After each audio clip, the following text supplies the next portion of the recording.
Guys, welcome to this week's podcast episode for the Financial Freedom Podcast.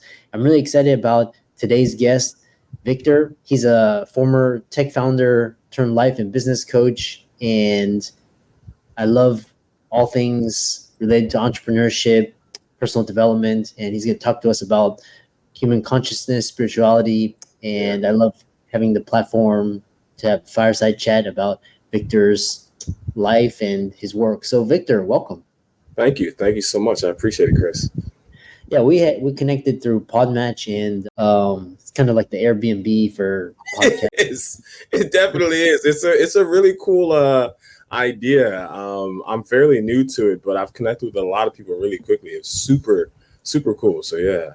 Yeah, and you tell people about your story, your background, how you got started, and we'll get into it. Yeah, I'm gonna. It's funny, in a lot of my sessions, group sessions, I do this thing where I ask people to tell their life story in 2 minutes in as much detail as possible. So I'm gonna try to do that. So we'll see where we get to. But yeah, so I am the son of two Cameroonian immigrants. It's a small country in West Africa. They immigrated here in the 19. Their whole belief was just grind, right? Like it was just that immigrant story of just like get here, hustle, and like live the American dream. And so that's what I grew up in. My dad said, study your books, go get a good education, get a degree, and like all will be well. And so I followed that, right? Went to the University of Maryland, got a degree in government and politics, graduated, was like, wow, I don't want to work in politics, landed in real estate. And I just didn't have a good time in corporate America. And so I said, okay, well, there's this thing, I was watching Shark Tank. There's this thing called entrepreneurship. Like, let me take a swing at that, right? Like, I had a buddy out in San Francisco. He was like, they're giving away millions of dollars to people to build businesses. And so together we started a company called Remodel Made. That was in early 2014, 2015. And we did the whole thing, raising venture capital, building the team, scaling. We did it all. We did all that whole thing. And at the end of about 4.5 years, I was burnt to a crisp. I mean, I was burned out bad. And so I blamed the business. I said, okay, it's the business. It's because I did this business. It's if I wasn't in tech, if I was doing something that fed my soul a little bit more, I would be happier. So I started a marketing consultancy, helping people like myself scale their businesses. And I did that for another 4 years, and I burned out all over again. I said, wow, there's something really wrong, and that's kind of what brought me here. That's kind of really during that time, I kind of had an awakening of sorts and really kind of realized like, man, it's not really about work. It's not really about how you make the money. All these external things matter. We all have to survive. But if you don't have this inner alignment, then it doesn't really matter. I tell people, and this is going to sound really morbid, I promise I'm done, but billionaires commit suicide too, right? Like, so it's a real thing. Money doesn't fix that inner thing. And so anyway, I decided to become a coach, and here we are. Yeah, it's quite interesting. And I think your story resonates with a lot of people, especially that corporate. Yeah, so one thing is talking about, which is really interesting, is when is enough? We always have this like number or this destination. Elaborate on that. Man, it's such a tough one, right? I mean, because it's like, okay, I'm going to answer your question very straightforward. Enough. When is enough enough? It depends. What I tell people is the money thing is about making a decision. So it's not really about, there's no really enough, right? Enough for me could be 10,000. There's a guy, I just watched a documentary, a guy in Appalachia. He has a huge, lots of acres, farm, all this stuff. And his goal is to make the least amount of money possible. That's his goal, right? So, and for some, it's $1 billion, right? It's not really about the number, right? You pick a number. Who cares? Pick the number. Whatever the number is, pick it. But just recognize what it is, that it's just a number, and it's a tool, and it'll give you certain things. And maybe the things you want are a huge mansion on an island somewhere. Fantastic, no problem. But it's not going to change this thing. So I tell people there is no enough. It's just pick a number, right? Like, and if that doesn't feel quite right, pick another number. Pick a number, So that's kind of my approach to that. Yeah, I love that. It's a decision and not a destination. Yeah. Um, Yeah. yeah. The other thing is, so talking about, you've kind of had this very unique journey, Yeah. and talk about failures. So how has failures or apparent failures set you up for success later? Man, wow, failure. I tell failure is a prerequisite to success. That's kind of my adage. If you're not willing to fail, then you're not willing to succeed. I think that if I had one secret, one big unlock is that I love failing. I mean, I'm like, the more failure, the better because you learn quicker. The faster you fail, the quicker you learn. So I think that's one of the biggest hurdles to entrepreneurs. I mean, you're an entrepreneur, you're on this podcast. I'm sure there were many, many hurdles all along the way. But it's a prerequisite. You can't win without failing. I mean, it's just what it is, And so I think if someone's listening and they're concerned about failure, I'm like, well, just get comfortable with it, get really familiar, like embrace it. It's a beautiful thing. It's what takes you there. I love that. In a startup, it's increase your iteration and your failure rate. Exactly. I mean, you can't. I mean, it sucks at first, but then you can fall in love with it, right? Because it kind of increases that velocity. Like the faster you fail, in a very real way, the faster you succeed, and it's kind of cool to see. Like, man, I just messed that up like 20 times, but wow, on the 21st time, this thing off into the moon, and you kind of you can kind of, again, get addicted to it, kind of like figuring out how fast can I get to success. I think for me, I as you can tell, I'm a little enthusiastic about the failing thing. The more you do it, the better you get. So I love it. Yeah. Well, so one thing that's talking about is this kind of you took you got clarity and you got centered at what you wanted. And one thing is, in the last 5 years, what new belief, behavior, or habit has most improved your life? Wow. I'm going to answer this. I would love for you to answer this too, because I myself am always trying to figure out what people are doing. So, man, wow, there's so many. I'll say the one, if someone wanted to try something today that could like maybe make an immediate impact on their here and now, I think the most powerful thing I've started doing in the last 5 years is breath work. Oh. I think because that the mind likes to chatter, the mind likes to, we all, especially as business people, we're always kind of go. And I've tried a lot of things. I've tried meditation. I've tried essential oils. I mean, I've tried a lot of stuff, but something that like takes me from like peak, let's call it anxiety, to just is breath work. 10 minutes. And I mean, the mind just kind of centers itself. And so breath work has been a huge game changer for me. I mean, it's been a super game changer. Yeah. How about you? One thing that's really helped is going to bed really early. When the sun sets, I'm in bed. I'm already, and it reminds me like when I was a kid. But, how early? So wait, we're talking like 8, 6, 7, 8? 8:30. That's like the best time. And then you wake up like around fresh 4:00 and you're ready. Yeah, wow. That's been the one thing that's improved a lot. Wow, that's early. Yeah, that's cool. Yeah. The other thing is entrepreneurship is talking about boundaries, and especially doctors, we're people pleasers. We try to say yes to everything. But I've learned that saying no. So what have you become better at saying no to?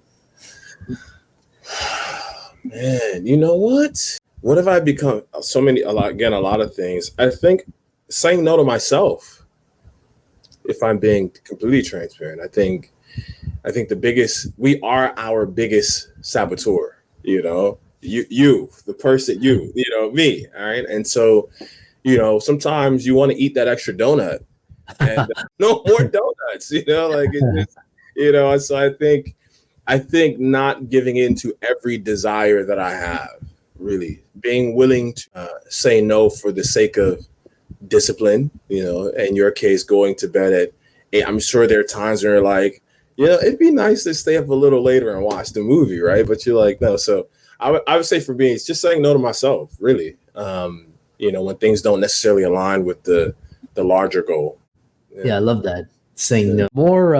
The more I talk to entrepreneurs, the more they say no. It's like 99% no, and then 1% Yeah, yes. Um, seriously, so you gotta that focus. yeah, It's all of the power. Knowing what I think I would say that's the hardest part about entrepreneurship is, especially when you start. It's like you've got this ocean, and there's all these islands that you could land on, and trying to figure out the perfect island with the perfect breeze, and the fruit that you like is the hardest part, because sometimes, I don't know about you, I don't love papaya, but I love a mango. So finding the island with the mangoes. talking about centering and calming yourself. When you feel overwhelmed or unfocused, like scatterbrained, what do you do? My favorite thing is to just go outside.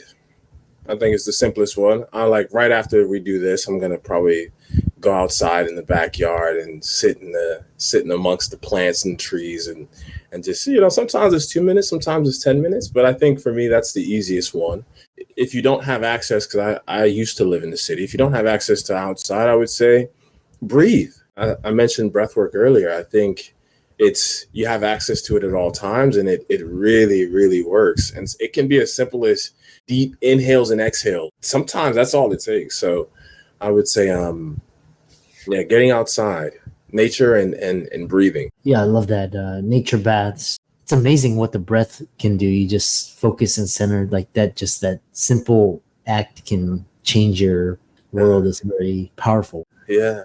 It's so, what's crazy? You just mentioned nature breaths. I just heard the same documentary I was watching. Apparently over in the East, they are actually prescribing. I don't know if it's Tokyo or Singapore. I can't remember, but people it might be Japan. They're so overworked that the doctors are actually prescribing nature baths. It's a new, just go into nature for like an hour. That's the prescription. Go outside into the forest. And so I thought that was pretty cool. Yeah, it's amazing. Sound baths. I think sound baths, healing sound baths. That's a new. But the one thing is, what is one idea that you believe could transform anyone's life? It's a powerful question. And I don't know how this is going to land, but I'm going to say it. I think it's that you are not your thoughts, that you're not your thoughts. There is actually a distinction between you and your mind. And I think when that idea takes hold, you get a lot more power back because you start realizing that every nay thought that runs into your head that isn't yours, nor is it you. And so, you could just ignore it. Right? You don't have to investigate it because it's not yours, And so for me, that's been really powerful. Again, it helps with discipline, right? Because the reality is I actually don't want the additional donut. The body may want it, but me, I don't want it. No, I would rather not, right? And although maybe the mind and the body, or let's call it the ego, if we're getting really spiritual about it, maybe want to watch another hour of TV because it's gratifying. But me, the one who actually wants to feel more prosperous, more alive, more on purpose. No, I want to go to bed, right? And being able to start to get really clear on hey, I'm not actually the physical sensations. I'm not my hunger. My hunger is not me. My thoughts are not me. And really starting to come back to that centeredness. I think that's a really powerful idea. And if you can grab hold, it can have some pretty massive changes. What is an unusual habit or an absurd thing that you just absolutely love? Stale cake. Stale cake. Yeah. This is weird. Yeah. Stale birthday cake. A memory of me and my brother very, very early on. We had a birthday party. My parents left the cake in the basement. They didn't know that it was still there.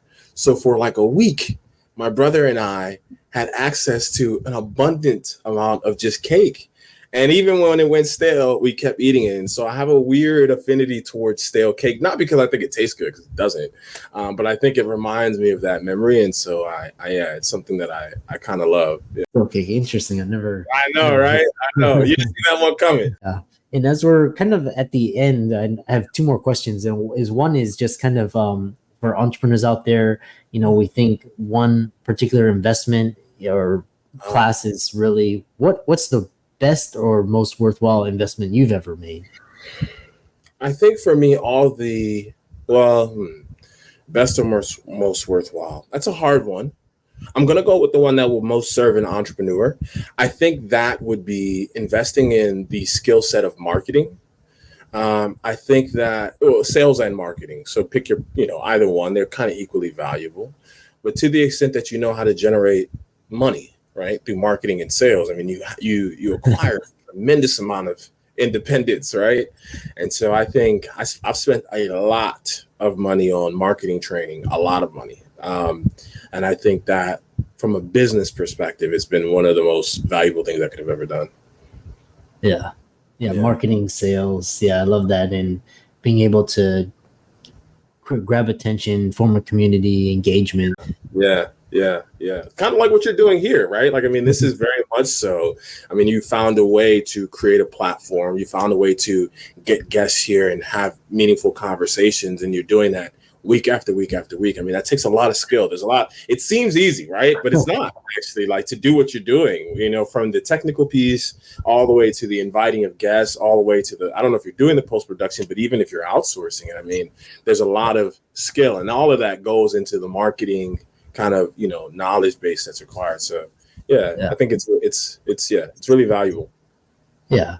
I really enjoyed this conversation. It kind of, reminds me of just how messed up our society is. And so, one final thought is like, who's at fault? Is it the media? Can we really be free? Yeah. Wow. That's another good one. I don't know if you're going to like my response. No, I don't think anyone's at fault. I think that if there is any blame, and I don't think there is, but if there is blame, we can only blame, honestly, ourselves. And I wouldn't even call it blame. I would say taking personal responsibility, because ultimately the reality is, like, people are just living their lives the way they want to live it. There are people right now who have no idea. They have no awareness of any of the things that we are aware of. They're going about their lives. They're happy as could be. They don't have a whole lot, maybe, or maybe they do, but we all have a choice, right? You don't have to live in this Western society. You could, so I would say no one. I would go as far as say, if it's not your preference, then leave. It's the real thing, and if you don't like it, just know that you have the power to change your individual context. So that's what I would say. No one's to blame. Yeah, I love that. I love you create your own reality. You don't have to subscribe to these ideals. You can live your life the way you want to. Just unplug the television, turn off social media. So get out of there, and in a very real and meaningful way. If you really, really don't like it, people are doing this all over the place. You can pack up and go to South America or Africa, it's yours, right? And then that takes some courage and some bravery, and that's a whole different conversation. Yeah. How can people contact you, check out your work, etc.? Yeah, I am a big LinkedIn person. So if you want to connect with me on kind of a social level, you can reach me on LinkedIn. I post a lot. I talk a lot there.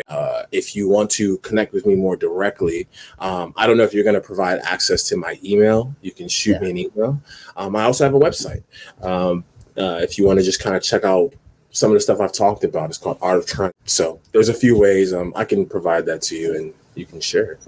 Yeah, excellent. And for all the audience out there, Victor's resources will be in the links. And let's thank him for coming onto the podcast, sharing some nuggets and gems. And be sure to reach out to him. LinkedIn. It's also on Instagram as well. Yes, I am. With that, thanks so much for coming onto the podcast. Thank you so much, Chris. This is amazing.